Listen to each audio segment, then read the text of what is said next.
Hey everyone, Julian here. Today I'm going to be showing you how to make trance techno in the style of DJ Heartstring, Narciss, X Club, that style of stuff that's getting really popular right now. As usual, you can get the full project files, samples, MIDI presets. This entire really high quality template that'll really take your tracks to the next level is available at the top of the description on my website. Definitely go grab that while it's available. It's a really great way to support me. Plus, you get this really high quality template. And like I said, you can make your best music today with this. So yeah, link is at the top of the description. Thanks for the support. And let's dive in.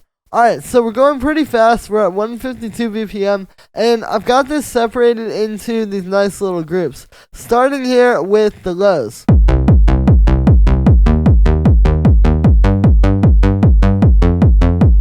So this is what I always start the track with, is the kick, really.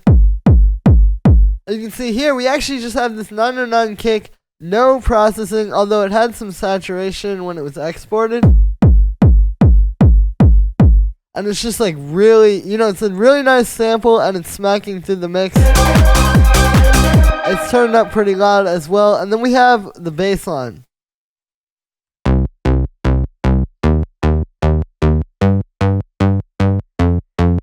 So these tracks have these very like poppy chord progressions almost, right? It's very anthemic, just going through usually 3 or 4 chords. So here we're in the key of C minor, so we're going first, minor third, fifth, fourth.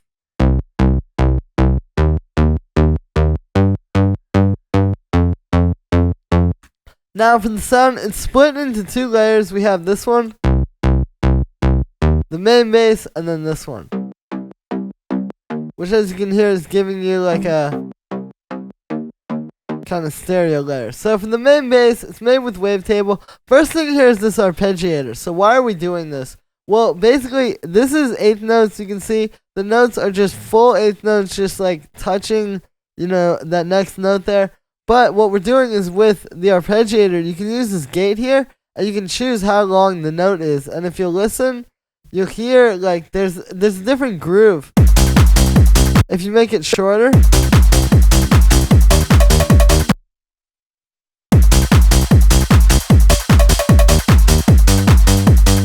Right, and this allows you to just kind of control that really easily.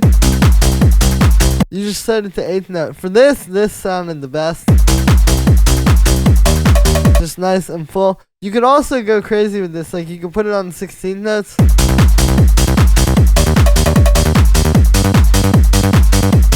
So it just allows you to really shape the bass. So that's one of those secrets too that I've never shown before actually. And so for the first sound here, we've got wavetable. It's a saw wave, and then a square wave with a bit of pulse width.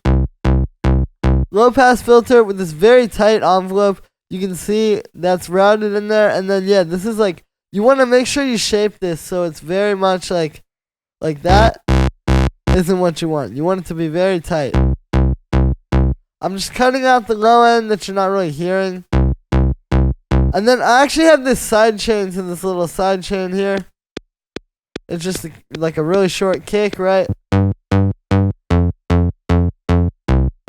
And it keeps it under control. And then for the stereo layer, it's wavetable. Same thing with the arpeggiator.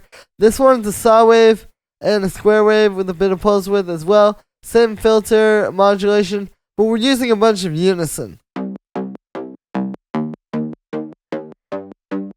And again, it just adds a nice element over that. I'm cutting out the bass, side chaining, and then also doing a little bit of bass mono. On the group there, nothing. Then we have the drums. So these are split into 2 groups. We have the main drums, right, like our main hi-hat. Just a nice 909 with this punch layer. 909 clap as well. All these 909 sounds are really like what you want for this, and you just get them hitting really hard. These main drums, having this in their own group allows you to really get those, and then you can keep the percussion behind it. So we have 3 percussions. We have this cowbell. This is really popular in these tracks. In particular this one, this 707 cowbell. Right, so I've got that here. just at the end of every 2 bars, but you get it a little bit. These guys use this a ton. We have an 808 hi-hat. And also some live house loop. You can hear it gives you a really nice groove. I've never shown that before as well. And also this way with the percussion group, having that separate from those main drums, I can sidechain the percussion. So we just get a really tight groove with all those drums. Like this has to work underneath all that other stuff, or else none of the other stuff is gonna work. So then we have the keys.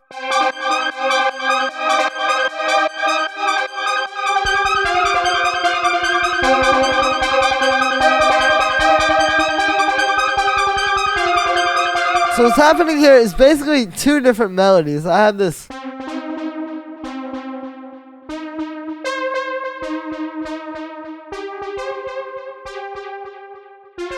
Right, that melody, and then this thing up here.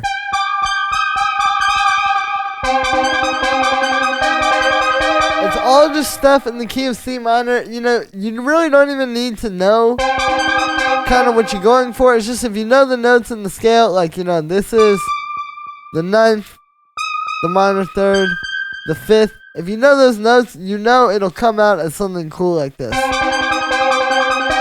And what's happening is this is kind of, so it's following the progression, but obviously it stays pretty static. So then while everything else is moving around with the progression,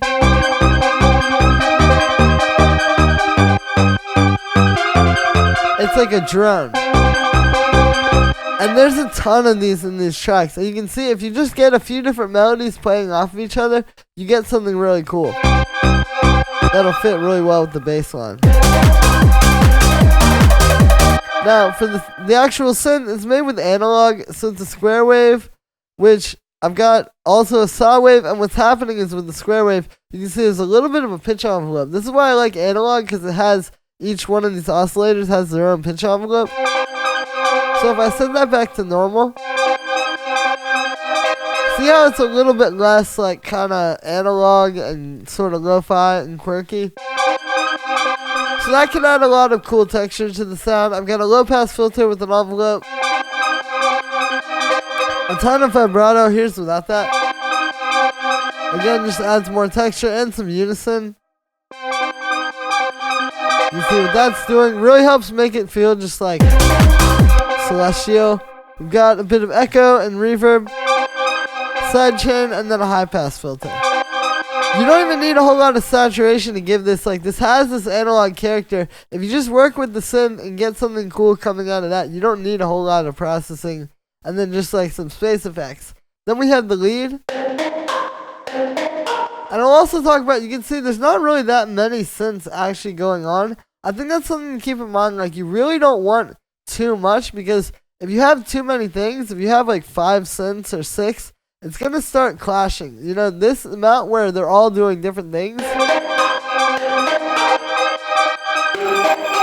you can hear it, that's perfect. But for the lead,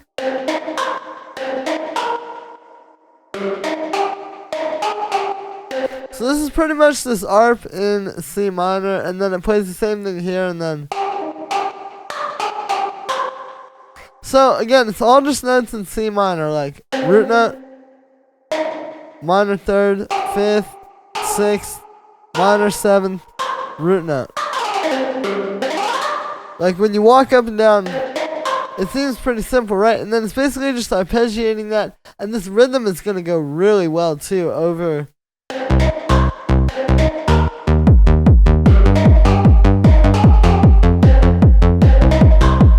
Right, like it's a very catchy rhythm, and that contributes to it as well. This lead is meant to kind of be the intersection between melody and rhythm. So for the sound, it's made with wavetable. It's one oscillator. It's a square wave, but it's kind of like this crazy pulse width and sync. So you can see, like this would just be a square wave. So you can really get interesting stuff with this. I really recommend you take this apart and really play around with the pulse width and the sync, because you can get all these different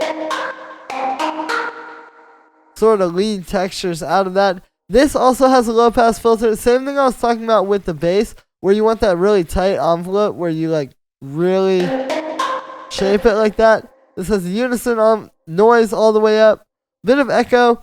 This hybrid reverb, which I've been really loving this recently. Here's without it, and then with it.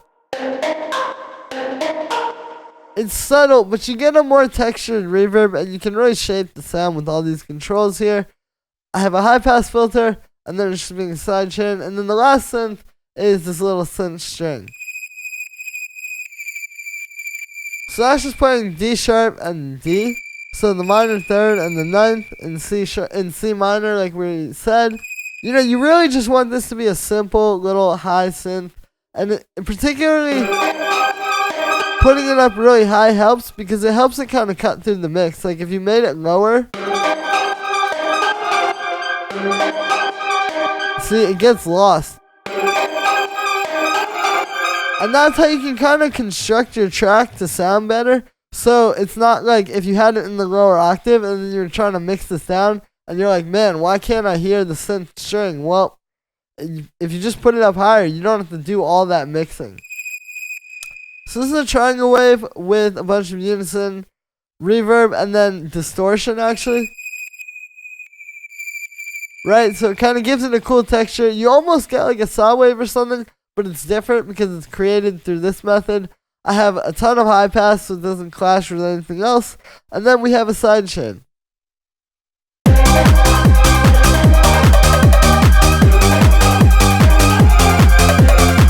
And that's gonna be it for this one, guys. I hope you enjoyed. As always, make sure to like this video as well as subscribe. And let me know what you think of this video in the comments. Like I said in the beginning, you can get this full project file, samples, MIDI, presets. The entire video is available at the top of the description on my website. Thank you so much for the support, guys. It really helps. You know, I don't make a lot off of YouTube, but if you grab this, it'll help support me so I can keep bringing you guys new videos like this. Let me know what video you want to see next in the comments. Thank you so much, everybody, and I'll see you tomorrow with another video.